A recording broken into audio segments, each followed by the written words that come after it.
Everyone, thanks for joining.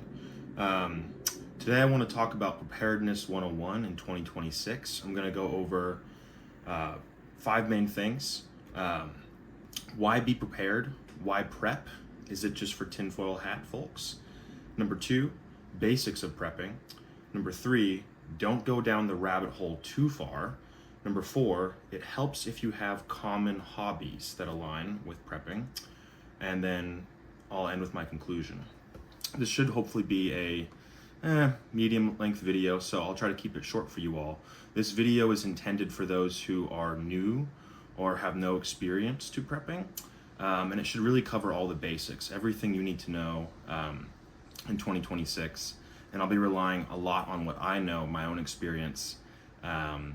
So let's get right into it. So why prep? Why be prepared? Is it just for tinfoil hat folks? It is not just for schizophrenics or weirdos at all. There are many reasons why you should be prepared, from natural disasters to riots, civil unrest, power grid failure, economic panic. In COVID, I think everyone perhaps remembers the toilet paper shortages or other things like that. Our economic system relies on a series of very fragile supply chains. And if any one of those elements goes down, whether it's a rise in gas prices or any number of reasons, something that you rely on, whether it's food, medicine, anything really, might be in short supply or might not be available. Also, two other elements that are becoming increasingly more of a concern in our world is environmental degradation, basically not taking care of our environment, that affects our ability to grow food crops and other kind of things, topsoil failure in a lot of places. Humanity isn't being the best steward of our planet at the moment. That could be its own video. And then job loss. People often don't think that one of the reasons why you might want to prep is you might just lose your job. In addition to having, 6 months of money saved up, which I highly recommend, having extra food, water, other kind of things like that, supplies, not only can get you through a tough spot, but you can also sell it or trade it or anything like that. People are increasingly losing their jobs to AI, which I'll make a separate video on at some point. AI, it encompasses a lot of things, but specifically LLMs, large language models, are being used to basically scrape talent and knowledge from the everyday worker, the everyday person, and that is allowing billionaires to essentially cut jobs, and it decreases the leverage that the average person has in the workforce. If a billionaire decides that it's cheaper to have a robot do it, or they can basically steal your intellectual knowledge by without your permission, scraping your intellectual or artistic content online. That seems to be the way that they're going right now, and there's very few. It seems these days that there's very little being done about that. So when it comes to prepping, no, you do not need to be a tinfoil hat person.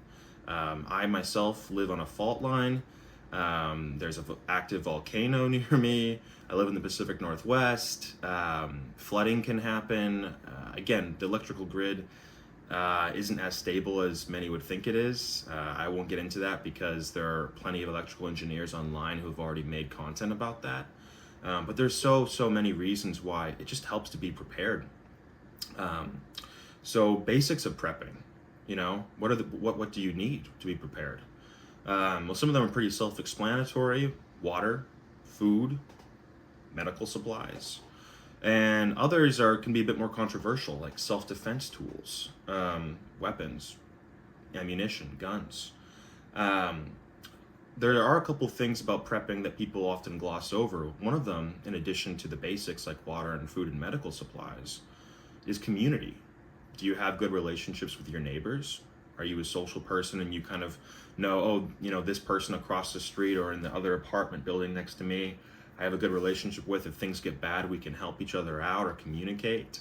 If there is an electrical grid failure, do I have a way of getting a hold of that person, especially like if there's a civil unrest situation. Um, and one thing that I'd be remiss not to mention is when I say civil unrest, I don't necessarily mean a full-blown civil war or anything like that. I'm particularly talking about more likely scenarios like in a like Hurricane Katrina or other kind of disasters where there's just a breakdown in communication, a slight breakdown in rule of law, and the ability for government officials or authorities to handle the situation quickly and efficiently. So, having food, having water, having medical supplies, having the means to defend your family, yourself, and your supplies is pretty much the basics. Those are the things you need. And I will get into that in a little bit more. There's some gear and stuff that I want to show off in a little bit. But one last thing when it comes to the basics of prepping, just having things isn't enough. I'm not advocating you go out and just buy a bunch of stuff. You should also learn how to use it. Have you tested it? Do you know for a fact that your water supply actually is going to last the 6 months or a year that you expect it to? Have you looked into getting food grade containers, or do you have a rotation system? What is your do you have experience in operating a firearm if a self-defense situation comes up? So in addition to those basic supplies you need to have, do you have community and do you have experience? And I will get into some of that more in a moment here, but that's the high overview of the basics of prepping. Number 3, don't go down the rabbit hole too far. As with any community, there are going to be some people who take it quite too seriously. You don't need to prepare for Armageddon. You don't need a bunker unless you're maybe Bezos. All the billionaires are collecting their $200 million bunkers these days. Makes sense considering everything that they've been up to recently. They are kind of parasites on our planet. But if you're not Bezos, if you're not Zuckerberg, if you don't have a $300 million yacht you got to defend, something that, for the most of us would take 10 to 50 lifetimes to afford, you don't need a bunker. You don't need to have a full hazmat gear and, night vision and thermals and, kit. You don't need to have a battle belt and all this military gear necessarily. I think that's highly unrealistic for the average person. And we're back, small technology disruption. So as I was saying, you don't need to bankrupt yourself. You don't, if you enjoy having all those fancy gadgets and stuff, that's great. The average person isn't likely going to need to use them. Small and medium disruptions last a day, a couple days, a week, are far more likely than a straight up, Tarkov situation or just apocalypse where it's Mad Max type event. You probably don't need to spend tens of thousands of dollars on equipment for far-flung scenarios. So moving on, number 4, it helps if you have compatible hobbies, and this kind of ties into not bankrupting yourself for no reason. If you're buying prepping gear, whether it's canned food or self-defense tools and weapons or gear, any of these things that we've gone over, that might sting your wallet a little bit, or might feel like it's gonna, it stings your wallet a little bit if you end up not ever using it, right? So if you're only buying these things for like a natural disaster or prepping scenario, and then that situation never occurs, well, first of all, that's good. It's good that some kind of disaster didn't happen. You didn't have to use the gear, and hopefully that having that gear and equipment still gives you peace of mind. But for the most part, then you might feel like, oh, well, I kind of wasted my money. Everyone else saying that you should be prepping is wrong. Well, this is where I would push back on that. For example, I just got back from a 2-night backpacking trip. I was camping in the Baker Snoqualmie area. It was lovely, the weather was cold, and I got to test out a lot of my gear. I love being in the outdoors. The Pacific Northwest, where I live, is beautiful, And a lot of the stuff that I get that works for prepping also works for backpacking, for hiking, for hunting. So if you have hobbies that align with things like having lightweight freeze-dried food, or for example, having a gun for self-defense can also be a gun for hunting. If you have all these kind of like crossover areas where this hobby and this hobby also intersect with being prepared, that is going to seriously alleviate any wallet sting syndrome. It's going to make you feel a lot better. And if a natural disaster or crisis doesn't occur, you still get to use your stuff. So, I would highly encourage that if you are so inclined into any of these hobbies, and I only listed a handful, having those hobbies and enjoying nature, being out, can totally aligns most of the time with having a lot of this prep gear. So that really helps. Now, before I get to my conclusion, I do want to show off some of the gear I was talking about in section 2, basics of prepping. I think it would be good to show some actual examples what I'm talking, instead of just saying water and food and medical supplies, etc. What am I actually talking about? So I'm gonna grab this, my phone on my tripod right now. And apologies for my room's messiness. I did just get back from a backpacking trip, so as I mentioned. So, where to begin? So, water is pretty much the most essential almost always.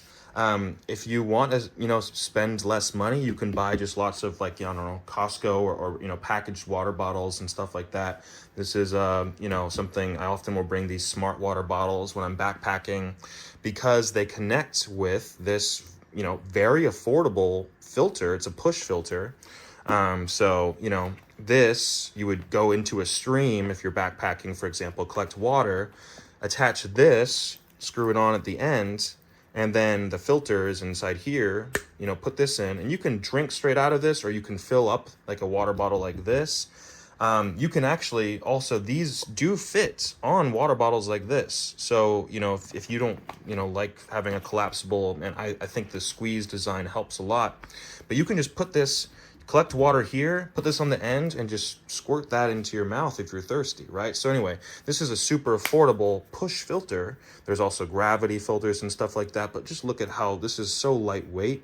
And if there is a natural disaster or some kind of scenario, this is going to filter enough water for an entire family. Especially when you have something, again, also affordable, water purification tablets. So let's say you don't have access to a stream. Well, in that case, if you don't have access to, clean water, a filter is going to help a lot. But this isn't a catch-all for everything. If you have, contaminated water or something like that, this is going to be very effective against most of the common problems you might come into if you have still water or unable to collect rainwater or stuff like that, right? For example, I can't collect rainwater here in the city very easily without going out of my apartment and finding, some trees and getting a tarp set up or something. So my preference is just to have what I actually have, and I don't have it here, is I have really big 4 5-gallon food grade safe drums that I can slide underneath a bed or slide underneath a desk or in a cabinet or something, and pantry. And then I put a couple drops of chlorine, like literally just a couple drops for the 5 gallons. And before that, you wash and do it. Anyway, you could go. There's a lot you can. There's a little bit to it, but once you have it down, you now have 6 months to a year of 20 gallons of water, which is great. And then something like this, which again, it combines with my hobby of being out in the woods, is also kind of a backup, right? It's great to have backup. So water is super essential. And then, of course, food. So, I have a pantry. I think everyone should have a pantry for just a little bit of resilience. And you can have canned corn, canned vegetables, canned meat, canned meals like this. Here's the thing is you don't have to just use this in a natural disaster situation. You can just eat this. It tastes fine.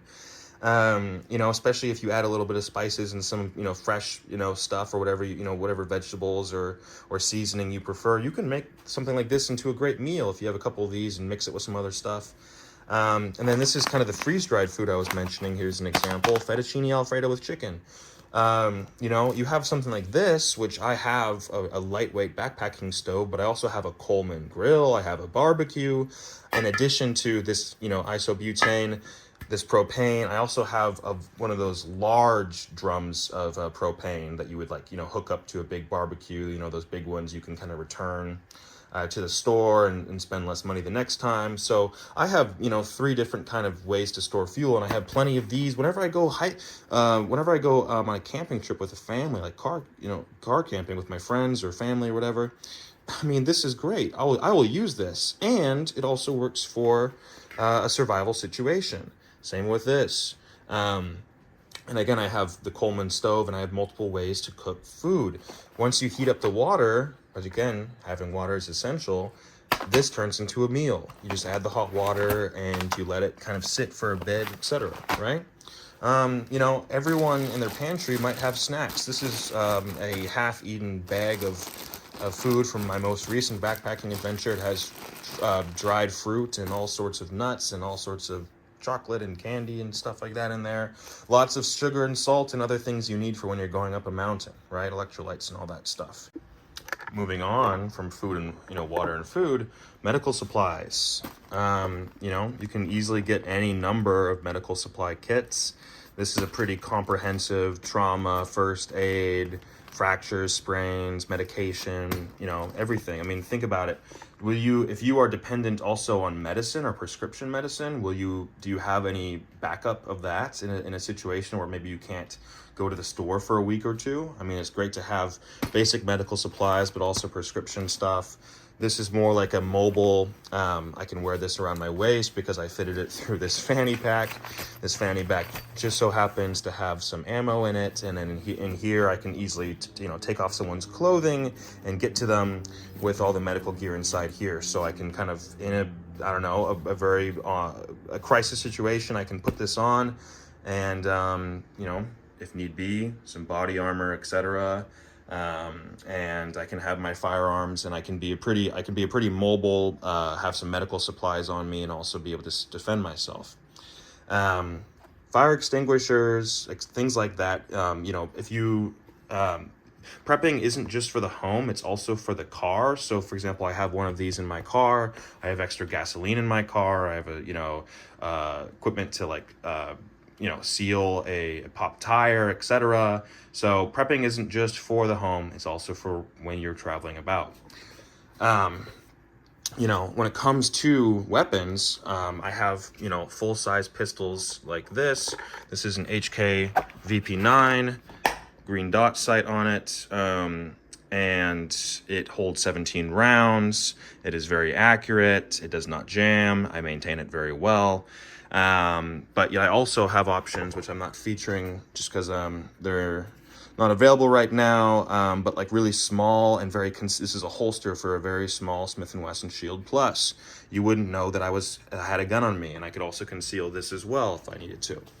This, for example, is a you know, fanny pack. It's a chest sling. You can have your, you know, wallet or any other kind of things in here, keys, and also have a gun concealed in here, and it has a quick pull tab, so you can just go, and then all of a sudden you have access to a gun. There's multiple ways that, depending on the situation, you can make use of your self-defense tools, right? So this is my Mini 14, my Ruger Mini 14, has a green dot scope on the top as well, banana mag. This specifically holds 20 rounds. There's also 30 round options. So this is a very effective tool for both, you know, hunting, but also self-defense. Same with this. This is a Maverick 88.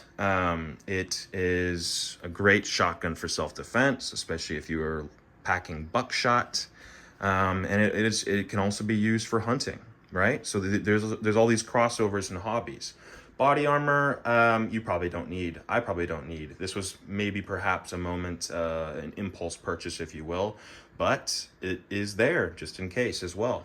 And then, of course, ammo. I have so many of these, you know, kind of, I don't know, 30 cal sized boxes. I also have metal ones. I have, you know, basically a whole storage system, and I've made a separate video on my storage system for long-term ammo storage. I have ammo for every caliber of weapon that I have, thousands and thousands of rounds. That's good, just to be ready, but it's also good because, hey, when you buy in bulk, it costs less. So when I go out hunting or shooting or having fun with friends, safely, of course, it helps to buy in bulk, and I want to store and make sure it lasts a long while. So these are just some of the things that, from a prepping perspective, would be really good to have. So we've covered why you should be prepared, why prep in the first place, and we dispelled some rumors about how it's just for people who wear tinfoil hats. We talked about the basics of prepping and what kind of gear or equipment or supplies you might want to have, in addition to things like having a community or having experience in using said supplies and gear. We also mentioned not to go down the rabbit hole too far. In any community, there will be people at the far end of the spectrum who will try to convince you that you need to have the latest and greatest, most expensive, fancy gadgets. I don't think that's necessarily the case. We don't want to bankrupt ourselves. We also mentioned how it helps prevent your wallet from stinging you a little bit if you have hobbies that align with prepping, right? So that is really helpful as well. But in conclusion, I want to mention, life is uncertain and comfort is not guaranteed. So what do I mean by that? We went through all the different kind of scenarios and things that can happen. We live in a really great times in some respects, not in all respects. The fact that we all have indoor plumbing and all these other amenities that 100 years ago, 150 years ago, people would have been so happy to have. That's amazing, right? But we live in a world of it's a fragile ecosystem, and nothing is guaranteed. And crises and wars and disease, famine, environmental degradation, job loss, any number of factors can affect you, can affect your family, can affect your community. And even if you're fine, maybe your neighbors won't. Maybe you have a little bit extra to share with them, or you can help them. So in conclusion, life is uncertain, comfort is not guaranteed, and prepping is a great way to minimize stress and suffering in your life if something goes unplanned. So thank you for watching today, and please leave a comment if this was a helpful video for you, or if you think I missed something. I've only been prepping for about half a year now. I decided it was time to do so, just given the current political climate and things happening in the world, and it was really kind of easy to fall into, considering a lot of my hobbies. So please like, subscribe, and have a lovely day.